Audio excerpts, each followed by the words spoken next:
They would say those guys have it. And the night that changed everything. Someone just shot another. Get over here. A mother and son are murdered. A father and son survive. The gunshots went off and shock.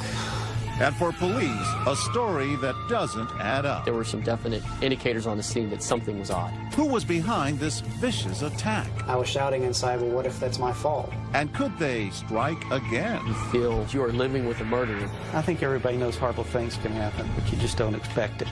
Murder in the family.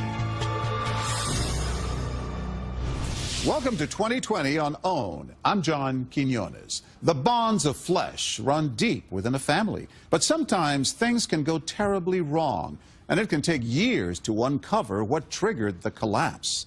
Kent Whitaker and his wife Tricia believed they had done a good job raising their sons, Bart and Kevin.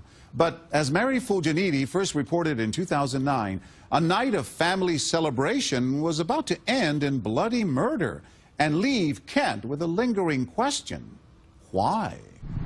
Sugar Land, Texas, a safe, loving, embracing community of beautiful neighborhoods and parks, shattered by the unthinkable.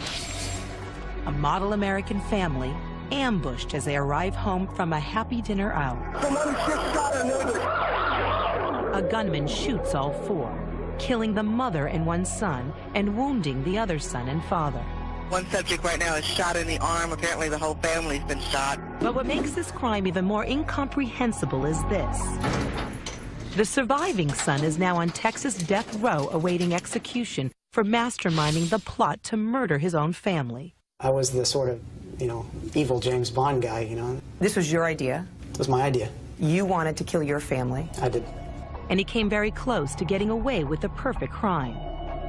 A cold-blooded killer lurking inside a seemingly loving son of a beautiful family. Did you feel like you were living the American dream? I think if anybody looked at our life, they would say those guys have it. Kent Whitaker, a successful manager in the family construction business. His wife of 28 years, Tricia, a former teacher turned full-time mom, and their two sons, Bart and Kevin. There's going to be an Easter bunny popping up here in just a second. Look at Bart. Get back in line, you little nerd. Family videos paint a warm tableau of a loving, prosperous, God-fearing family enjoying the good life. Bart, let's see those ears. Who's ready for Christmas? A succession of holiday celebrations. Merry Christmas! Yes! Yes! Yes! Kevin, look what you got. I see one right here. I get it! I get it! Happy birthday, dear Kevin! The birthdays of Kevin and his big brother, Bart. Happy birthday,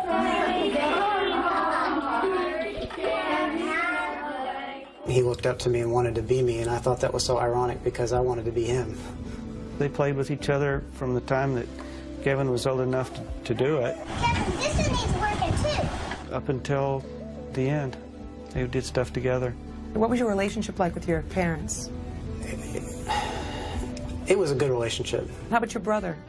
Kevin was incredible. We were very much opposites. All of the things that he was great at, I was pretty sorry at, and some of the things that I was good at, he wasn't so good at. So we were polar opposites, but we got along very well. Your family tried to love you. It was idyllic, yeah. Hey, Bart, drive down the street to the stop sign for me. From the moment Bart learned to ride a two-wheeler, he and his father shared a passion for biking. We tried to figure it out one time and ended up with about 15,000 miles that we've ridden together. So what went wrong, Bart? I was always an independent child, and I think somewhere along in there,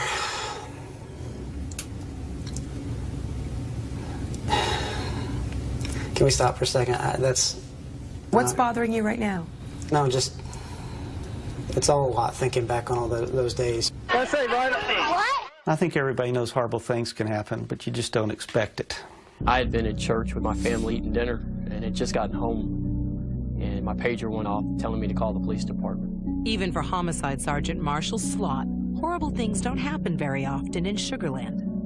A typical week would be a couple of burglary investigations and maybe a robbery. The dispatcher told me that 4 people had been shot. I initially thought she was joking with me, and I said, "You're kidding, right?" And she said, "No. I need you to respond to Sugar Lakes. A family of 4 has been shot." The evening of December 10th, 2003 begins as a time for celebration at the Whitaker residence. Bart announces that he's finished his final exams and will soon graduate from college.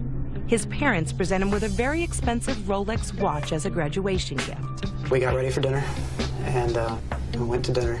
Kent, Tricia, Bart, and his brother Kevin all go out to a popular local Cajun restaurant.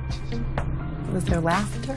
Lots of laughter, yeah. We were happy, and we were teasing each other, but then we did that whenever we were together. As they celebrate his graduation, only Bart knows that an intruder has quietly entered their home. Entered the house with the key and the alarm code. Meanwhile, Kent snaps photos of his happy family. Bart with his favorite dessert, bread pudding, decorated to mark the occasion. Tricia posing with Bart and Kevin. I'm going to show you a picture taken the night of the dinner. Yeah, I took that after we finished eating. I bet you no more than 5 or 10 minutes before we left the restaurant, which was 5 minutes from our house. Bart smiles, and yet he knows that if everything goes as planned, in less than 30 minutes, his brother, his mother, and his father will all be dead. I don't really know a better term for how I was feeling other than I was in autopilot. I wasn't even aware of myself. We left the restaurant and drove back to the house. And when we came back, Kevin led the way to the front door, and Tricia was behind him, and when he stepped in, that's when the shootings happened. I went out to my car to get my cell phone, and I was walking back from the car when the first shots happened. What are you feeling? At the time? Nothing. Nothing at first, and then the gunshots went off, and shock. When we come back, Kent Whitaker relives the details of the night his family was shot. Tricia was right about here, and she stepped in and says, "Oh no. Someone just shot our neighbors. Get over here." And police began to suspect that all is not as it seems. The drawers being pulled out like they were and not rifled was not typical of a burglary scene. Stay with us.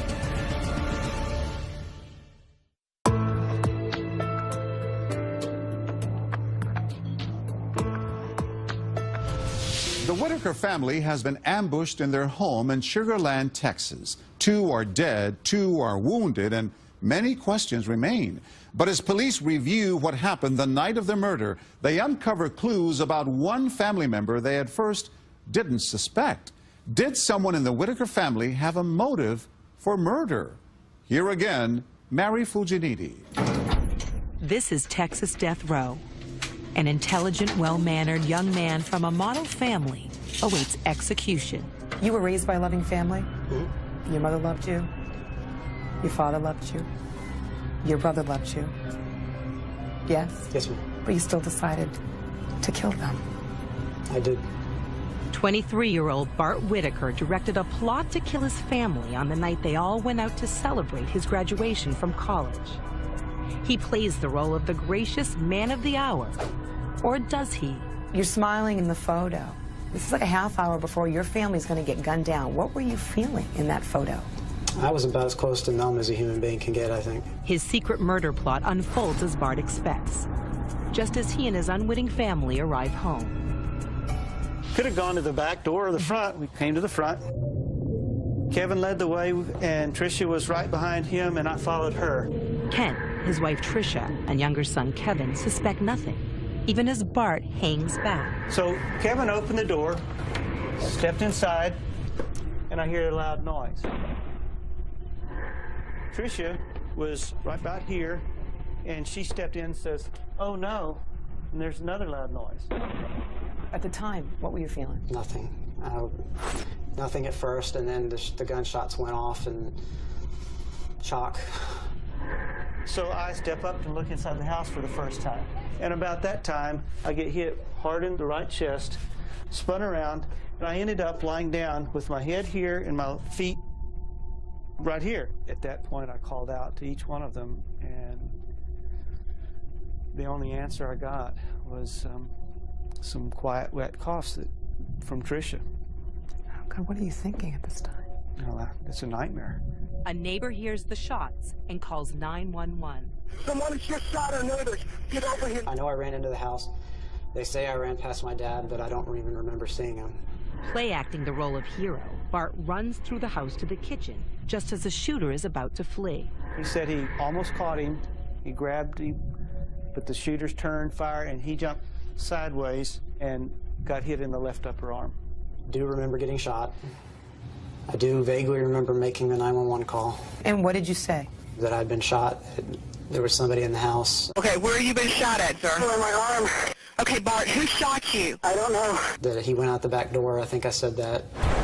I pulled up about 3 houses down, and I pulled my weapon, and I started running through the yards to get to the Whitaker house. First on the scene, Sugar Land police officer Phil Prevost finds 19-year-old Kevin Whitaker dead where he fell, a single bullet in his chest. Tricia Whitaker also dies of a single gunshot wound soon after she's airlifted to the hospital. Miraculously, Kent Whitaker survives, being shot only in an arm. Also wounded, Bart makes for a convincing fourth victim. Where are you in the house right now? In the living room. Okay, do you see the officers, Bart? Yeah.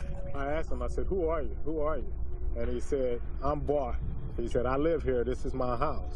So I figured, you know, he belonged there, and I said, where's the bad guy? Can you tell me anything about him at all, Bart? Did he sound black, white, Hispanic? Maybe black. You had yourself shot as part of this plan. Was that your idea? Yeah. It was to distance me from the guilt. So you were trying to throw the cops off in your mind. Yeah. And it works like a charm. When we cleared the house, of course, the first thing we thought was that it was a burglary. The crime scene that I was investigating was a burglary gone bad where the victims were shot by the suspect and the suspect fled the scene. Homicide Sergeant Marshall Slott thinks he's looking for a burglar with bad timing. We called out tracking dogs that night in an attempt to track the shooter. The dogs pick up a scent in the house and follow it outside to a dead end. Sergeant Slott scans the crime scene for anything that might lead him to the killer. He finds drawers pulled open, as if by a burglar, a gun safe pried open, 4 spent shell casings, and on the kitchen floor, a 9mm handgun with 4 bullets missing from its clip. Investigators find no suspect fingerprints at the scene. They take the gun back to the crime lab for a closer look. Initially, it was processed for latent fingerprints. Investigator Max Hunter carefully tests the weapon and makes a hopeful discovery. A partial latent fingerprint was developed on the upper part of the left side of the slide. It was a partial palm print, but that palm print did not have enough information in it. We couldn't identify it to any one particular person. Tracking dogs identify the shooter's scent on the gun, but DNA analysis comes back negative. It seems the killer made a clean getaway. It seemed like every piece of evidence that we collected, we ran into dead ends left and right. Back to square one, Sergeant Slott and his partner, Detective Billy Bow, go to the hospital to interview the survivors, Kent and Bart Whitaker. They were in separate rooms. So we first went to Kent Whitaker. Kent seemed somewhat at peace. He was obviously upset, but not crying. But he very much demanded that we catch who was responsible for committing this crime. Lying in his hospital bed, Kent Whitaker is torn between emotional extremes. He wants revenge, but he also prays, asking God to give him the strength to do the impossible, forgive whoever was responsible. And the moment that I did ask him to help me forgive, the strangest thing happened. This warm glow flowed over me just instantly. And I looked at my heart and I realized that desire for revenge had gone. The thought that it might be his own son that he would need to forgive was the furthest thing from Kent Whitaker's mind. When he told me that he had forgiven the shooter, I was shouting inside, well, what if that's my fault? And of course, I didn't have the courage to say anything at the time. Were you feeling guilty? Yeah, I was crushed. If you felt so bad about what you had done there, how did you keep it in? How do you face that? I don't know how to face that. Hiding it all from everybody else was sort of like hiding it from myself also. There was also the fear of this place. All of Sugar Land seems stricken with grief and outrage. More than 1,000 mourners, including Kent and Bart, attend the funeral for Tricia and Kevin. Local media can't get enough of the story. Y'all leave, please.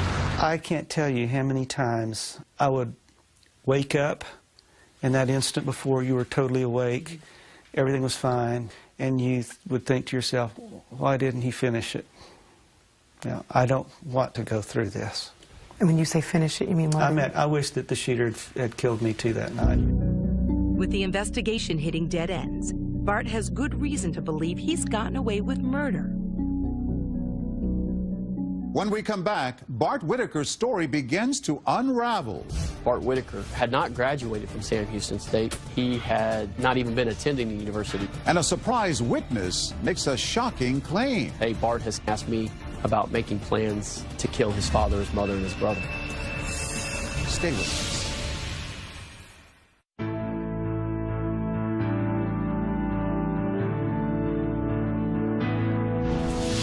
Two dead, two wounded when a family of four arrives home from dinner after celebrating the oldest son, Bart Whitaker's, graduation from college. It's the scene of a horrific burglary gone awry. Or is it? There are some things that stuck out in our minds as being odd, but nothing that we could really hang our hat on to say this is not what it appears. To Sergeant Marshall Slott, the signs of burglary didn't seem quite right. The drawers being pulled out like they were and not rifled through was not typical of a burglary scene.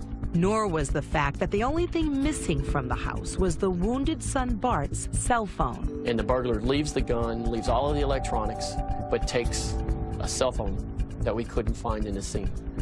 That was a real oddity that stuck out in everybody's mind. It's the little details that can be the undoing of one who would devise the perfect crime. The first clues for police arise out of the Whitakers' Last Supper.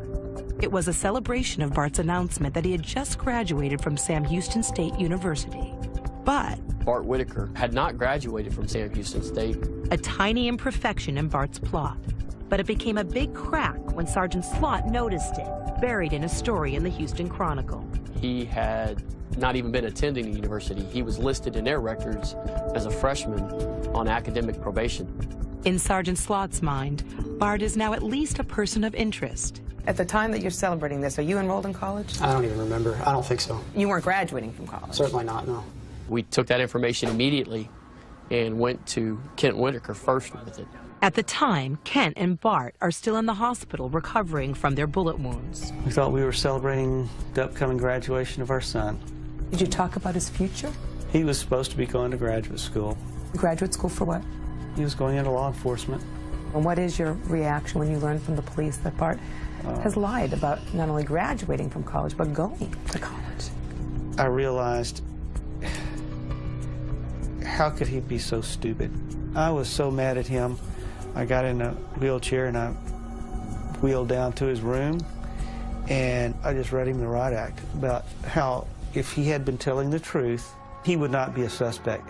He may be a proven liar, but there's still no proof that Bart is a scheming killer. And then a cop with a long memory raises a big red flag when he remembers a police call to this house once before, 2 years earlier. Trish and I were awakened by a phone call from the Sugar Land Police Department telling us that Waco police had contacted them that Bart was on his way down here to kill us. It was something that a friend overheard Bart talking to his roommate about, and they concluded that it was a misunderstanding that was based on a friend drinking, and that there was nothing to it. Misunderstanding or not, in light of the murders, it's a critical new clue for Sergeant Slott. We've got the burglary scene that just doesn't look just right. We now know that the son is not graduating from Sam Houston. And now a prior instance of an alleged plot by Bart Whitaker to kill his family. All those little pieces sent off bells and whistles in our heads, just thinking, we need to start looking at the son. The police suggest to you that Bart's a suspect. Was that a possibility in your mind at the time? I didn't believe it for a minute. No. Indeed, Sergeant Slott has little more than a hunch about Bart and a lot of questions. How could Bart have staged a botched burglary where he purposefully gets himself shot? Who is the shooter? And why would the much-loved son of a close-knit and generous family want to kill them all? None of it makes sense. Officer DuBose is going to be playing the part of the suspect. So Sergeant Slott returns to the Whitakers' home for a video reenactment of the murders with the two survivors in identical arm slings still nursing their bullet wounds. I hear it, bang! And the next thing I realize is I am lying down like this. First with Kent, and then with Bart. I got shot. I fell back into the couch and on the floor. There were no other witnesses. So my only two sources of information, one of them is the father of the primary suspect. One of them is the primary suspect. So that was a juggling act. A juggling act made worse by the fact that when they are released from the hospital, Bart moves back home to be with his father, an intended victim whose life Slot believes is now in danger. For the next 7 months, Bart spends every free moment with his father, playing the perfect son, studying the Bible. He appeared as if he was really listening. And I told him, Bart, I can't read your heart. You're either 0% responsible or 100% responsible. The point is that I love you. God has allowed me to forgive everyone involved. What did you learn in those 7 months? He truly forgave the person that did this. I mean, he was the first real Christian that I'd ever met that really did what Jesus Christ told him to do. He asked you point blank, did you do it, Bart? Because the cops were looking at you. Yeah. And you said, no, Dad. Yeah, I did. Even knowing he was going to forgive you. Yeah, but it's not that simple. I didn't want to cause that pain on me primarily and on anyone else secondarily, so I just was I was a coward. Do you feel like you were sort of duped during that period of time? Well, of course I did. And duped is a nice word for it. For 7 months, Sergeant Slot's investigation makes little progress. Then out of the blue, a huge break from an odd man who walks into the police station very late one night, describing himself as a former college friend of Bart's, Adam Hipp. And then he dropped some bombs on me as far as, hey, Bart has contacted me before and asked me about making plans to kill his father, his mother, and his brother. Adam Hipp has no leads to the killer, but he reveals a second, previously unknown murder plot, aborted at the last minute, in which he was recruited to be the shooter. One of the plans that he laid out to me that he and Bart had discussed was an exact mirror image of the actual crime scene. Sergeant Slot decides to hatch a plot of his own. He enlists Adam Hipp to trick his friend Bart on a tapped phone line. He told me how your mom and your brother were killed and how your dad and you were shot. All that was very similar to what one of our plans was. Stop saying our plan. Okay. It wasn't, so but stop saying it. All right. I was very, very, very afraid of what he had to say. On the phone tap, Bart agrees to pay Adam $20,000 hush money. You say at least $20,000? Yeah. All right, well, we'll work out the details. Using a courier service, he sends Hipp a $250 down payment. But then he does something brazen, signing the waybill with the name of a murderer borrowed right from a Hollywood movie. Anybody could have worked for Soze. You never knew. That was his power. Kaiser Soze, played by Kevin Spacey, is the criminal mastermind in the hit film The Usual Suspects. Blatant fingerprints. That's what all those markers are. Every one of them on the package that was identified came back to Bart Whitaker. With Adam Hipp's story verified in the crime lab and in wiretaps, there's a new urgency to warn Kent Whitaker about his son. We feel wholeheartedly that he is responsible for this and that you are living with a murderer, that you are living with a man who intended to murder you. You need to make a decision as to how you want to handle that. But to protect the investigation, Sergeant Slot gives no details. I knew they couldn't show their whole deck of cards, but they could at least tell me something if they wanted me to believe them. Kent's response to me was, you guys are either way wrong or my son's a monster. At this point in time, you still don't believe he had anything to do with it. I'm not 100% sure of anything. At this point, I think it's possible he did. Do you fear for your own safety at all? No, I slept well. I slept well. He did not move out of the home, and it was very soon after that Bart went missing. On a July morning in 2004, 7 months after the murders, Bart's abandoned SUV is found with its engine running outside a Houston apartment complex. And it was crushing, Mary, because up until then, there was at least one member of my family that was still here. And now he's gone. When we come back, police struggle in their search for Bart. I had nowhere to look for him and no leads to follow up on to try and find him. Could another family be in danger? He said, don't be angry at your parents anymore. If you want, we can kill them. Stay with us.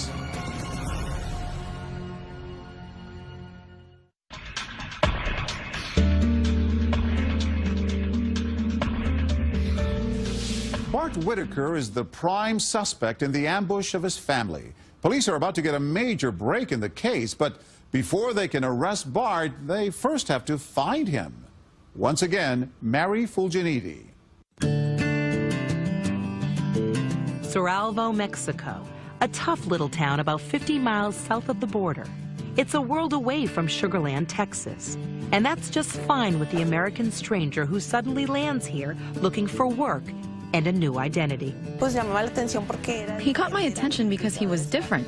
A güerito, a young white guy. It was a very unusual thing because you don't see American workers right here in a little town in Mexico. Osvaldo Benavides and his close friend Ubaldo Salinas quickly accept the likable man who says his name is Rudy Rios. He told me his name was Rudy. He was a nice person.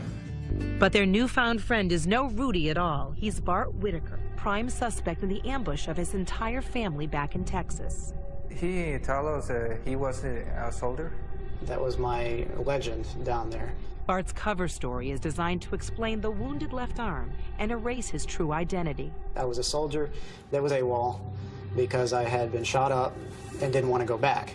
That was something that was told from the very first minute I was down there in order to cover me. Alias Rudy Rios, Bart begins turning up at church and turning on the charm for a guitarist he meets there, Cindy Lou Salinas.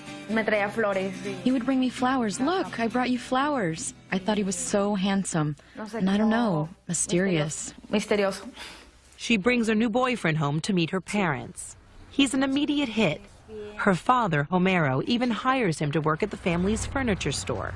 I ended up loving him like a son. Very, very much. Did you love them back? Yeah, we were very close. Cindy Lou knows nothing of her boyfriend's true identity. But one night, she gets a terrifying glimpse. It's what he says while consoling her after she smashes her guitar during an argument with her mother. He said, no, relax.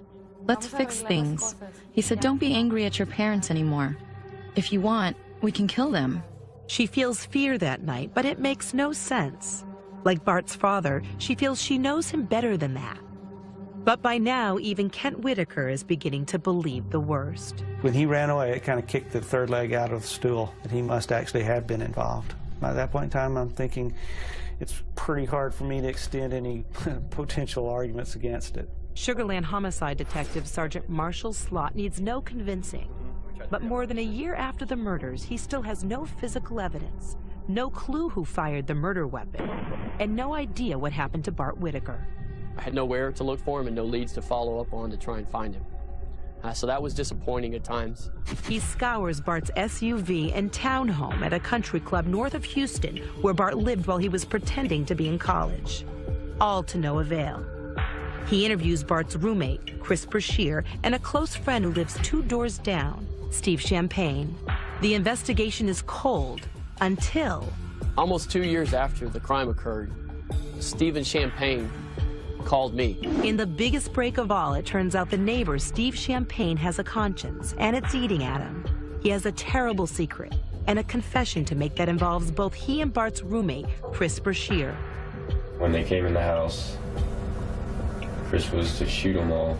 That was absolutely the break we needed. Champagne gives up the entire story of what happened on the night of December 10th, 2003. What was Bart's part in the plan? Pretty much set it all up. He was trying to get them all together kept saying for his graduation from college.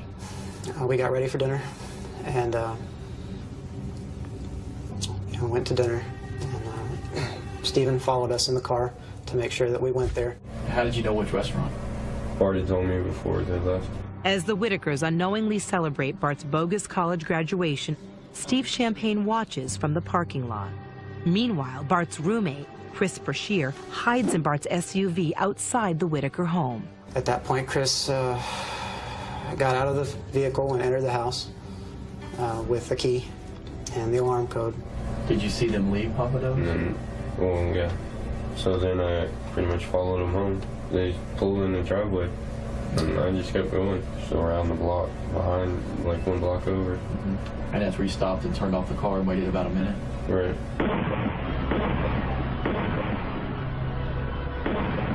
And then in a minute, Chris came walking out to the car and got in the back seat. He said that Bart's brother had walked in first, and when Chris shot him, he said before he shot him, he thought he smiled.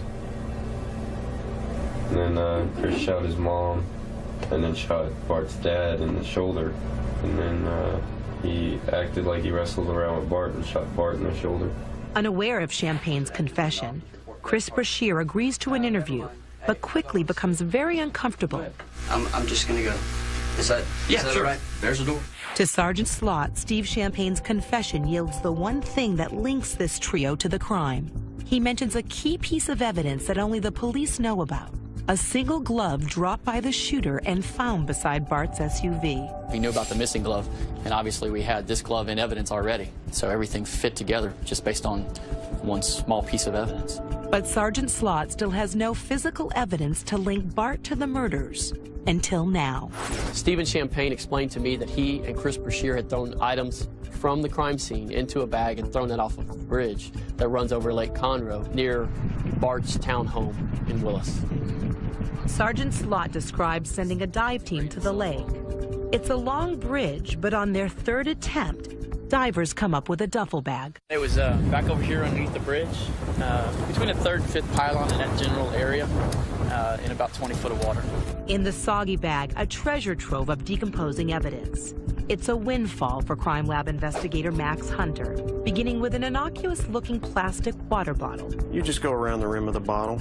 And even after 2 years in the bottom of a lake, They were able to obtain a DNA profile from that swab, and that DNA profile matched the DNA profile from Chris Brashear. among the other items in the bag, a rare brand of ammunition identical to the fatal bullets, a glove that matches the one found at the crime scene, a pry tool that matches the marks on the Whitaker's safe, and a badly damaged cell phone. A high-tech data reconstruction process at a lab in the UK identifies Bart Whitaker as the owner. Finally, Sergeant Slott has the physical evidence he needs to link Bart to the murders. This is the eureka moment. This was definitely when we said, we've got it. But where is Bart Whitaker? Sergeant Slott obtains an arrest warrant, but he does not know that Bart, now known as Rudy Rios, is hiding in Mexico. And then the biggest break of all, a phone call from the real Rudy Rios. When we come back.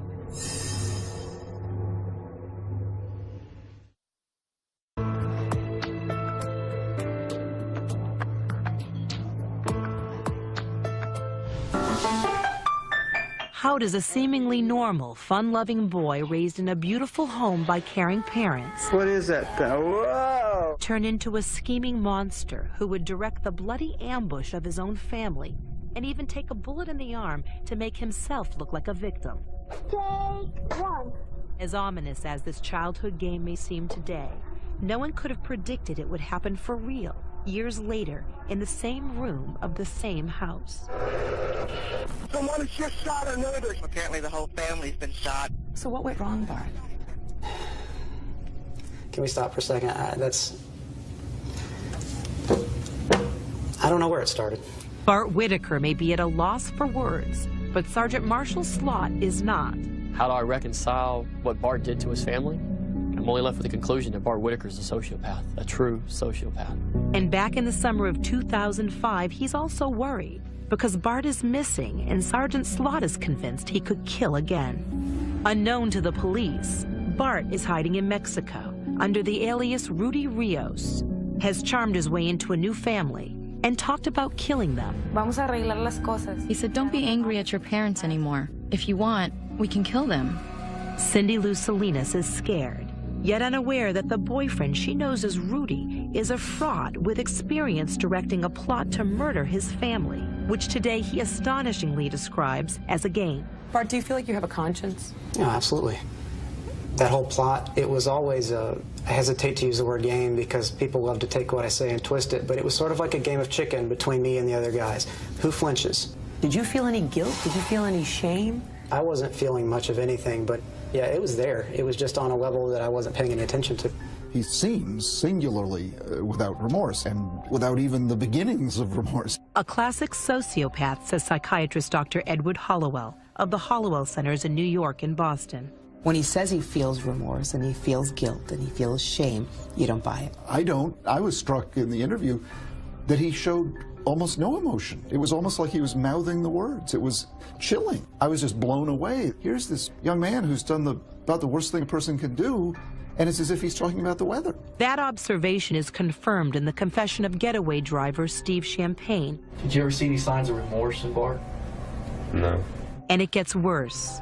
Champagne says Bart also talked about wanting to finish the job and kill his father. What if the diagnosis is you are a sociopath? Well, then I am what I am. In Bart, Dr. Hollowell also sees a narcissistic personality. It's an extremely dangerous combination, extremely dangerous, because you have no guide, you have no internal brakes, and you have this tremendous feeling of emptiness, so you want stimulation.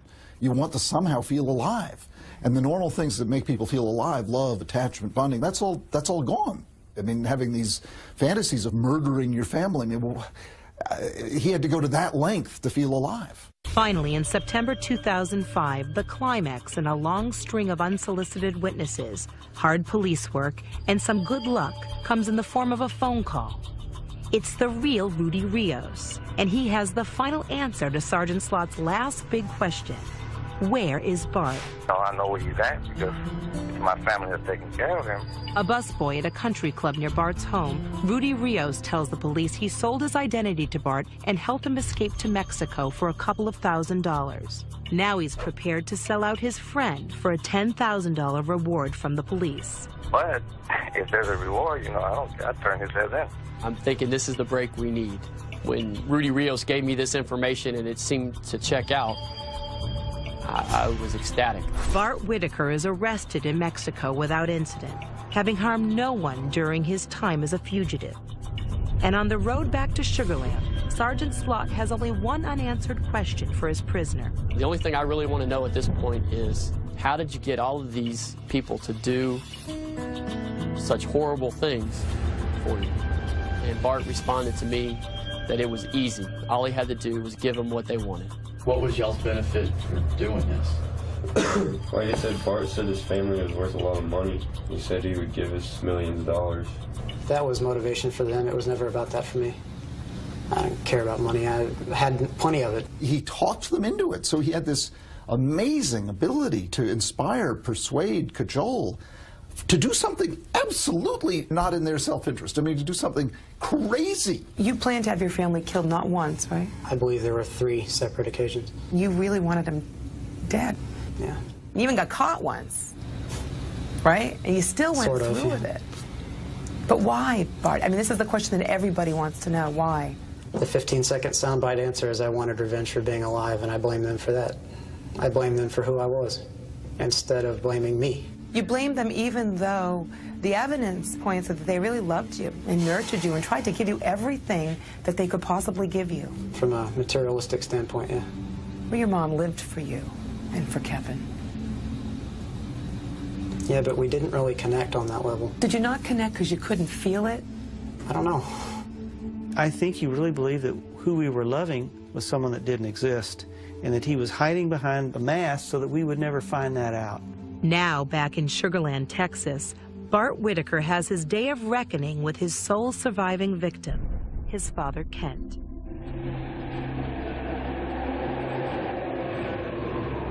It's the night that Hurricane Rita hit Houston. I walk in this room with bulletproof glass between us, and there's Bart, and he said, "Dad, I'm so sorry. This is all my fault." And it was at that point I realized he was saying, "I did it. I'm sorry. I want to confess." Incredibly, Kent Whitaker remains steadfast in his ability to forgive, and he chronicles that journey in a book, Murder by Family. You write Bart a letter about what the murders meant to you and the extreme loss that you have suffered. But at the end of this letter, you write, "My son, I love you. All is forgiven." Yeah. I suspect people would expect that it would be difficult, but the truth is that I had crossed the forgiveness barrier, and mostly what I was interested in now was helping him recover from whatever this problem was that caused this. What can I do for you? Nothing. Jailhouse phone calls confirm Kent's unwavering support of Bart as he awaits trial. Well, just hang in there. Keep calling. Love you. I love you too, guy. He believes his son has truly changed and repented, and now feels genuine remorse. He's an amazing man. And whether or not I'm a person incapable of love, I am a person capable of feeling a very deep respect for that man. I love him to death. So how do you feel about your mother? I wish I could talk to her now. I'd like to tell her I'm sorry. You know, I'd like to redo that whole relationship from start to finish and be able to really appreciate what she was sending me. So, yeah, I'd like to. If we could all live twice. We, the jury, do hereby find the defendant, Thomas Bart Whitaker. A jury convicts Bart Whitaker of the first-degree murder of his mother, Tricia, and his younger brother, Kevin. The shooter, Chris Brashear, receives life in prison. The getaway driver, Steve Champagne, gets 15 years. Kent Whitaker takes the witness stand to plead for his son's life. Still, the jury sentences Bart to death. And when that day comes, Kent plans to be there, supporting his son to the end. Bart says he doesn't want anybody there. He doesn't want to hurt him. But of course I'll be there. Of course I'll be there. Hey, Bart, drive down the street to the stop sign for me. And it will be over, is what it'll be. And if I'm right in my belief that he's changed, then he will go to heaven. And if I'm wrong, he won't. A father and a son. All that's left of a shattered family. And an unanswered question. How could a child who had everything go so wrong?